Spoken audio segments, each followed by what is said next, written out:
दर्शकों, इस वक्त हमारे समक्ष है नीतिका फार्मास्यूटिकल स्पेशलिटीज के CMD Ravlin Singh Khurana sir. Sir Khurana sir, हमारे चैनल में आपका स्वागत है।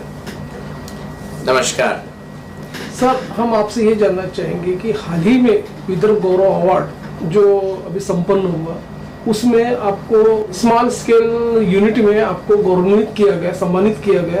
तो आप ये जो अचीवमेंट्स आपको जो मिला हुआ है, तो आप उस संदर्भ में बताइए कि किस तरह से आपको ये गौरव अवार्ड दिया गया, थोड़ा उस बारे में बताइए।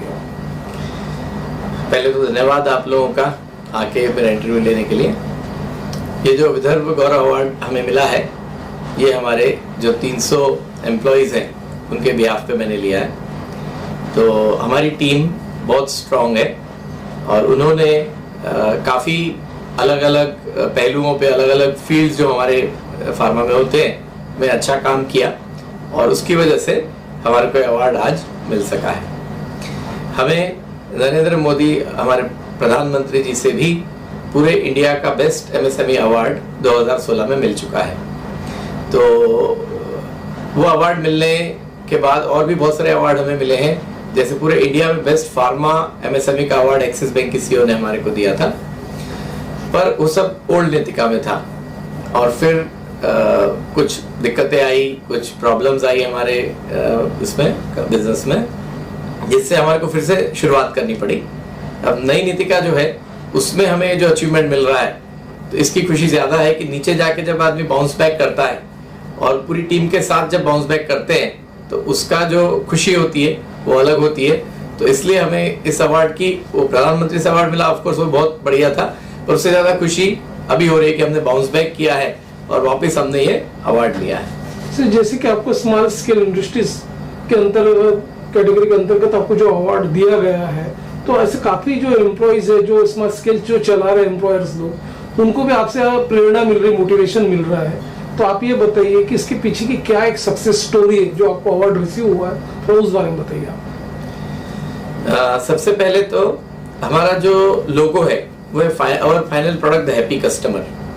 तो हमारे यहाँ जो हेल्पर काम करता है, वहाँ से लेके तो एग्जीक्यूटिव मैनेजर, जनरल मैनेजर, सब एक चीज़ के लिए प्रयत्न करते हैं कि हम कस्टमर को खुश कैसा रखें। और हमारे सभी एम्प्लॉयज़ को पता है कि उनको सैलरी कंपनी नहीं देती है, उनको सैलरी कस्टमर देता है। यदि कस्टमर कंपनी को नहीं देगा तो कंपनी आगे नहीं दे सकती है। तो सभी लोग मिलके कस्टमर को हम खुश कैसा करें, उसके लिए प्रयत्न करते हैं। और यदि कस्टमर को हमें सेटिस्फाई करना है तो हर आदमी का रोल है। एक पैकिंग करने वाला जो हेल्पर है, उसने पैकिंग अच्छी से नहीं किया तो कस्टमर कंप्लेंट करता है। तो सबको हम ट्रेनिंग देते हैं और बहुत अच्छा हमारा जो ट्रेनिंग एंड डेवलपमेंट डिपार्टमेंट है बहुत बढ़िया है। तो सबको हम ट्रेनिंग देते हैं कि कस्टमर के हिसाब से आप अपना बेस्ट काम कैसे कर सकते हो। और हमारा जो लोगो है, our final product happy customer, वो ये कहता है कि हम बाकी कोई फाइनल प्रोडक्ट नहीं बना रहे हैं, हम एक ही फाइनल प्रोडक्ट बनाते हैं, हैप्पी कस्टमर। तो उसके लिए सभी मिलके टीम वर्क करते हैं, एक दूसरे का हाथ पकड़ के काम करते हैं और वही एक मेन रीजन है कि हम यहाँ पे पहुंच सके। सर, हालांकि ये देखा गया है कि अभी ग्लोबल रिसेशन है और बीच में कोरोना की भी लौट आई थी, तो काफी मंदी का वातावरण चल रहा था। तो आप जैसे कि फार्मास्यूटिकल क्षेत्र में है और एसेंशियल कैटेगरीज के अंतर्गत भी आता है, तो आप ये बताइए कि आपका जो प्रोग्रेस जो इतना लार्ज स्केल में हुआ है कंपनी को और अपने एम्प्लॉयज को लेकर चले हुए, तो उसके पीछे मेन क्या एक अभिप्रेरणा है, उस बारे में थोड़ा बताइए आप। कोविड का जब लॉकडाउन जाहिर हुआ था, 23 मार्च को प्रधानमंत्री जी ने घोषणा की थी। उसी दिन रात को हमारे को कलेक्टर ने बुला के स्पेशल परमिशन दी थी कि आपका प्लांट बंद नहीं होना चाहिए। तो बाकी सब प्लांट बंद थे, हमारा प्लांट जब 24 घंटे चलने का हमारे को आदेश था। और वही नहीं, हमारे लिए जो बाकी सर्विसेज चाहिए थी, जैसा ट्रांसपोर्ट नहीं था, पैकिंग मटेरियल नहीं था, मशीन नहीं थी, तो उनको भी, जो हमारे लिए काम करते उनको भी तुरंत परमिशन दी गई थी। उसका कारण है, हम लोग फार्मास्यूटिकल में एक होता है टेबलेट कैप्सूल्स को फॉर्मुलेशन कहते हैं, एक होता है एपीआई जो एक्टिव इंग्रेडिएंट होता है, और एक होता है एक्सीपिएंट जो इनर्ट एडिटिव जिसको बोलेंगे नॉर्मल भाषा में, वो होता है। पर एडिटिव के बिना भी टेबलेट नहीं बन सकती, और अपने देश में एडिटिव बनाने वाले बहुत कम है। तो मोस्टली यूरोप से, यूएस से, चाइना से इंपोर्ट होता है, और लॉकडाउन में इंपोर्ट नहीं हो सकता था। तो हमारी फैक्ट्री लगातार चले, ये हमारे को आदेश था। और एफडीए वाले भी हमारे को मॉनिटर करते थे कि आपने आज प्रोडक्शन किया कि नहीं, संडे भी बंद मत रखो, हर दिन चलाओ। ताकि जो टैबलेट का मैन्युफैक्चरिंग है वो कम नहीं हो कोरोना काल में। और इवन अमेरिका जो प्रेसिडेंट ट्रम्प ने हाइड्रोक्सीक्लोरोक्विन टैबलेट जब मांगी थी तो उसमें भी जो इंग्रेडिएंट था वो और कोई नहीं दे सकता था, वो नीतिका ही उस स्पेशल ग्रेड का बना सकती थी। और इप्का कंपनी ने हमारे को ऑर्डर दिया कोविड में और हमने उनको बना के स्पेशल कलेक्टर साहब ने गाड़ी अरेंज करके दी और हमने वहां तक अपना इंग्रेडिएंट पहुंचाया था और उन्होंने गोलियां बना के फिर अमेरिका को दी थी। तो कहने का मतलब है हमारा जो इंग्रेडिएंट है ये भले लगता नमक जैसा है पर इसके बिना, जैसे खाना नहीं बन सकता नमक के बिना, वैसे इसके बिना गोलियां नहीं बन सकती हैं। तो ये इंग्रेडिएंट बनना कोविड में जरूरी था, तो गवर्नमेंट ने हमारे को सपोर्ट किया और हम 24 घंटा चले। और उससे भी, और हमारी टीम जो है उन्होंने भी काफी हिम्मत और साहस का सबूत दिया कि कई बार वो बेचारे आते थे तो पुलिस उनको डंडा मारती थी कि उनको तो नहीं मालूम ना कि जाना है शुरुआत में। फिर उनको परमिशन दिलाई, उन्होंने पुलिस को बताया भाई देखो हमारे को स्पेशल परमिशन है। तो ऐसा करके हमारी टीम के लोग भी और घर वाले भी बोलते थे भैया आप बाहर जा रहे हो कोविड में, पता नहीं हमारे को आप बाहर से क्या लेके आओगे। वो सबके बावजूद टीम ने मेहनत से काम किया और हमने कोविड के टाइम पे सभी फार्मा कंपनियों को हमारा प्रोडक्ट जाता है, एक्सपोर्ट में भी जाता है।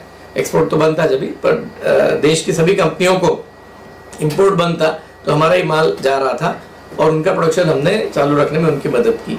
उसकी वजह से भी हमारी ग्रोथ अच्छी हुई। जैसे कि फार्मा का जो पर्टिकुलर सेक्टर देखा गया काफी ग्लोबल हो गया, local to glocal, glocal to local, जो सब प्रधानमंत्री साहब का जो मोटो है उसके अनुरूप वर्कआउट हो रहा है। और सेकंड थिंग, नागपुर से काफी एक्सपोर्ट भी हो रहा है मेडिसिन, आधे एक घंटे में आपको वहां से इधर उधर से इधर सब हो जाता।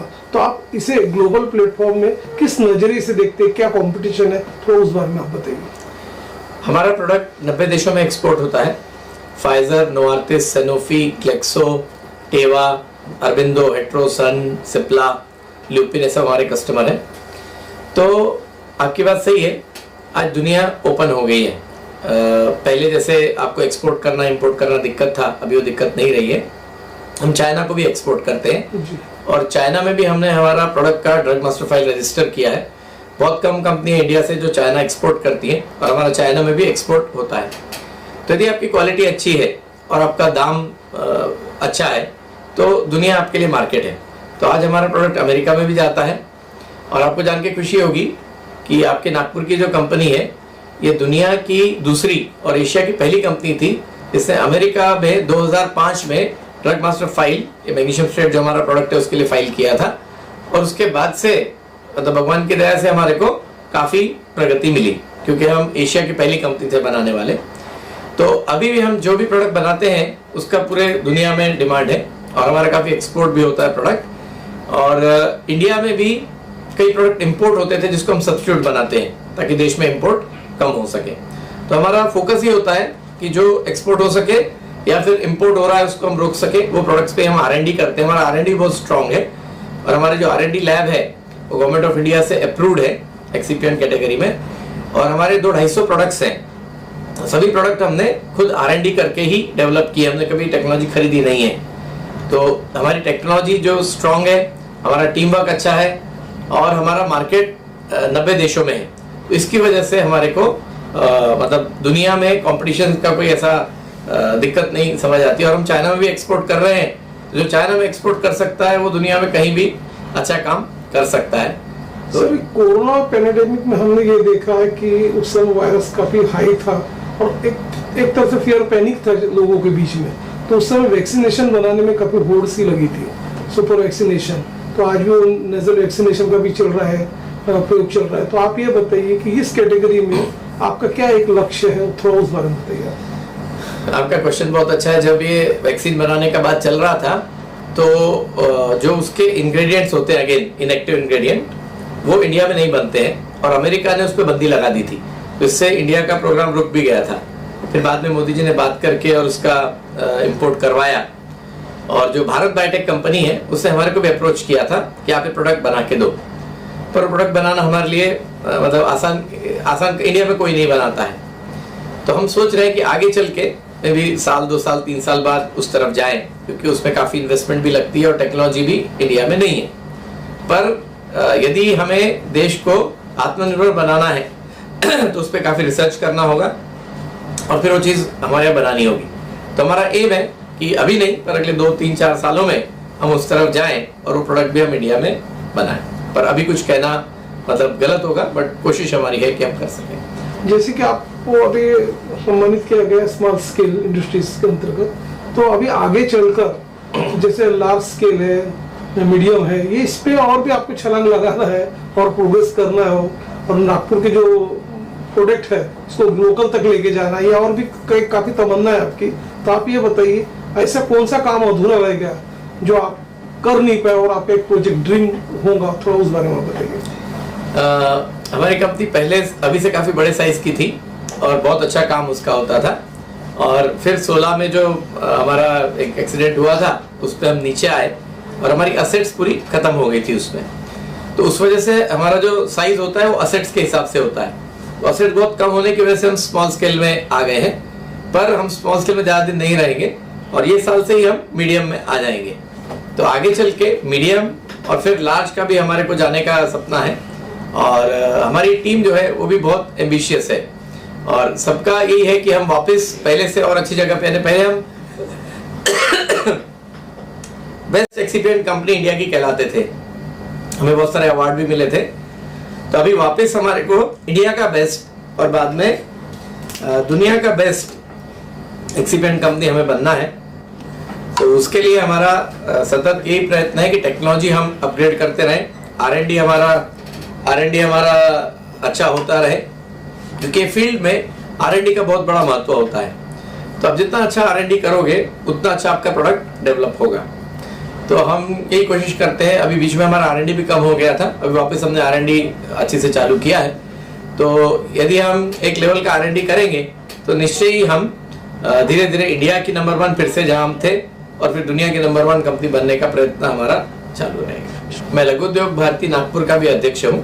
तो लघु उद्योग भारती में करीब हम 200 सदस्य हैं, और हम लोग सभी आपस में मिलते रहते हैं, और यही कोशिश होती है कि उनको भी हम मोटिवेट करें ताकि वो भी इंस्पिरेशन से आगे बढ़े। तो जो भी लघु उद्योग के ओनर्स ये देख रहे हैं और उनसे जुड़ना चाहते हैं, वो मैं उनसे रिक्वेस्ट करूंगा कि लघु उद्योग भारती के सदस्य बने और मिलके हम इस सेक्टर को आगे बढ़ाएंगे। धन्यवाद। Thank you.